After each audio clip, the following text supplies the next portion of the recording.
RonPaulRadio.com.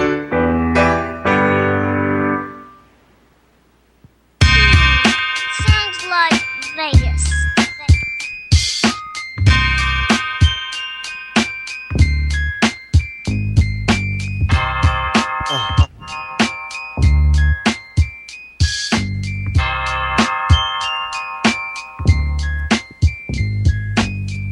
Yo, what's going on, y'all? You're back. I want to thank you if you're tuning in. I'm your host, Paco. You're listening to Occupy the Media. This just out headline we might jump into later on Business Insider. What's going on? Republicans are finally getting nervous about Ron Paul's secret delegate strategy. They better get nervous. And also, if you didn't hear, this was out yesterday. Ron Paul will be speaking at the Minnesota convention. And if you guys heard him at the Nevada convention, that's going to be awesome, you know. It's going to be looking like a rally. They don't like that. Ron Paul just need to go to all the conventions, as many as possible, and speak. And I'm pretty sure that's what his game plan is, but that's what he got to do. So that way we can capture, and they can capture his audience and see that. There's a lot of Ron Paul supporters there. All right, let's jump back into this interview. This is Ron Paul at CNN. We played half of it last segment, and I was just giving my little two-piece on it. So we're going to go ahead and jump into that again. But I think moving an agenda is very important. The best way I can do that is to maximize the number of delegates we have. And, I mean, do you see a point maybe that you would ever consider endorsing Mitt Romney? Did you just hear what he said, man? He's trying to get more delegates. He's running to win this race. But let's brush all that off. Could you endorse Mitt Romney? They got to bring everything back to Mitt Romney. They're scared. They don't like viewing him, but they have to. They're losing their credibility every day. CNN's dropping in ratings. Well, it all depends on what happens. It's pretty hard to reconcile, the differences, but who knows? These differences might not be as severe as they seem to be because positions on other candidates have changed. So. Right now, I'm concentrating on the job I have for the next month or so on trying to have a presence and a significant influence on the convention. So what would Mitt Romney have to change? What viewpoint would Mitt Romney have to change for you to at least tepidly endorse him? Okay. How you going to endorse someone if you're still in the race and you have a chance of winning? That doesn't make any sense. It's so ridiculous. It's just like having an undefeated team going to the Super Bowl and asking the team that's going against them, are you going to congratulate them? How does it feel about losing? It's just amazing. We're still in the fight. We're still in the game. This is the playoffs. We ain't even got to the Super Bowl yet. Matter of fact, this thing just started. That's what people got to understand. But they want to continue asking him, get that perception. Remember when I talk about the media, it's always about perception. They have to keep that perception going because once they lose the perception, they crack. It's over. It's done. You know what I'm saying? When people realize that Ron Paul had a chance this whole time and that he still does, and that the only reason why people didn't know that was because of the media blatantly not telling you, then more and more people are going to find Ron Paul attractive even before they hear his policies. They're going to find him attractive just by the fact that he's an underdog. He's getting shots thrown at him. He's being cheated. And people they're going to like the fact that he's an underdog and they're going to want to root for him. And then when they come to our side and they come around like-minded people like you and me and hear about Ron Paul, it's a wrap. They're going to realize like, man, where have I been this whole time? Well, that remains to be seen to see what happens. I mean, I know what I believe in, but I don't know. I'm not sure where he stands on these issues of the Federal Reserve. And fiscal policy, cutting spending. I haven't heard anything from any of the other politicians and any other candidates, Republican or Democrat, who actually thinks we ought to cut spending.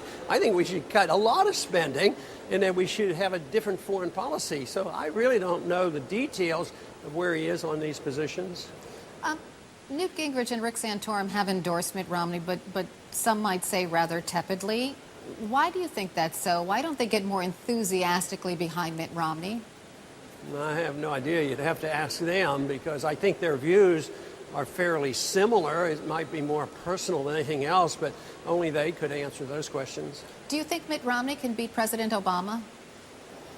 Well, of course, there's always a possibility I can beat Mitt Romney. I mean, I can beat Obama too. Matter of fact, sometimes I. Oh, shh. You ain't supposed to say that, Ron. You ain't supposed to say it. We ain't talking about you. We're talking about Romney and Obama. And I'm glad he said that. I'm glad he came out and said, yeah, I could beat Obama. Look at those polls. Now, Mitt Romney can't. He don't do that great with the polls in Obama. It don't matter because I don't believe none of these polls anyways. Everything is down the line. Everything is close to 50-50. How is that? How is every single race a tight race? I mean every single race. Every time I hear about a race going on, Democrats, Republicans, state race, local race, whatever it is, it's always a tight race for the most part, majority of the time. It's always... It can't be like that all the time. I do not believe everything is just straight down the center and the country's always 50-50 on everything. It's ridiculous, man. It's not. That's why I don't believe these polls. The polls with Mitt Romney and Obama, it should be Obama 70%, Mitt Romney 30%. Really, he's that bad, man. He really has that low of support. Watch the video I put up on YouTube. Mitt Romney in Virginia with his weak crowd. Do better than Romney does on these polling. So yes, I think that I could beat him, and I think every Republican that's run would have a pretty good chance of beating the president. But Ron Paul been trying to tell people, you can't keep going around promoting these wars and just talking on social issues and think you're going to win elections. And that's the truth. We're not. We're not. That's what the Republicans are. The Republicans are a party that just talks a good game and focuses on social issues. You know, I never considered myself Republican. I never, ever dreamed that I would ever call myself a Republican or be Republican. Bush pretty much embarrassed that name. But, you know, Ron Paul's the only one that's being a true Republican. And I realized that. Dang, it's not Republican that's necessarily bad. It's the fact that they say one thing and they do another. You know? So Republicans might talk a little better game, but they ain't living by it. And what they do is more like Democrats. Even what they talk isn't even all that. I mean, they spend so much time talking about social issues like Rick Santorum. Nobody cares, man. Shut up. Nobody cares about that. In these wars, in the Fed, in the IRS, let's do some real things. Let's get some real stuff done.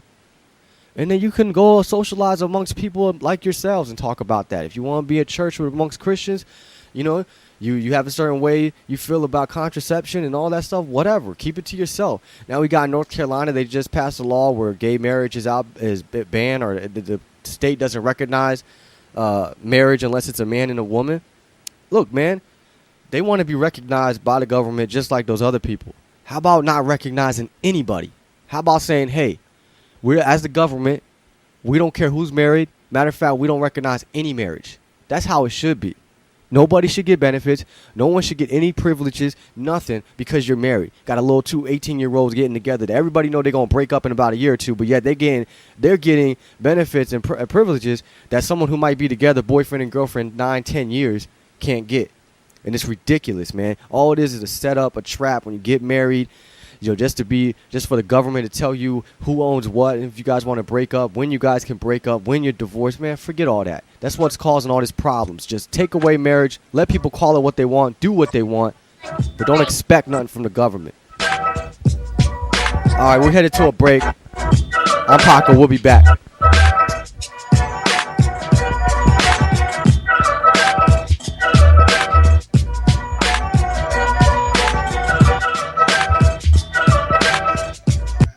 One is a serial hypocrite who lobbied for Freddie Mac before the housing crisis and for the individual